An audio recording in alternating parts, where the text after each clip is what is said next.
այսինքն իրենք տեխնացու են այնտեղ դրել Արգիշտի Մեխակյանին, բայց ամեն կերպ ամեն ինչ անում են, որ քաղաքականապես չասոցացվի Նիկոլ Փաշինյանի եւ ՔՊԱ-ական խմբակի հետ ընկալման տեսանկյուն ինձ համար որ ասում էին սոցիոլոգները եւ հետազոտողները ինձ համար զարմանալի էր այնտեղ ես քարոզարշավին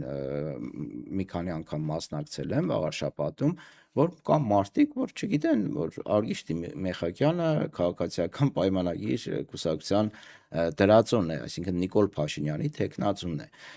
Չգիտեմ ինչ տեխնոլոգիաներ են օգտագործել նման արդյունք ունենալու համար հասարակության շրջանում, բայց ամեն դեպքում սա ինձ համար զարմանալի էր եւ երբ վերլուծում ենք, ապա տեսնում ենք, որ քաղաքացիական պայմանագրի քաղաքական թիմը ընդհանրապես չի երևում վաղար շաբաթում։ Այսինքն Նիկոլ Փաշինյանը ինչու է թաքնվում վաղար շաբաթի ընտրություններից, ինչի Արգիշտի Մեխակյանի մի կողքը այն օրինակում Ալեքսանյան Վահագին գցած է մյուս կողմը, գնա վաղար շաբաթում ասի, որ հարգելի վաղար շաբաթցիներ, մեր տեխնացուն Արգիշտի Մեխակյանն է, իմ տեխնացուն Արգիշտի Մեխակյանն է, եւ եթե ինձ ընդունում եք, նաեւ ընդունեք Արգիշտի Մեխակյանին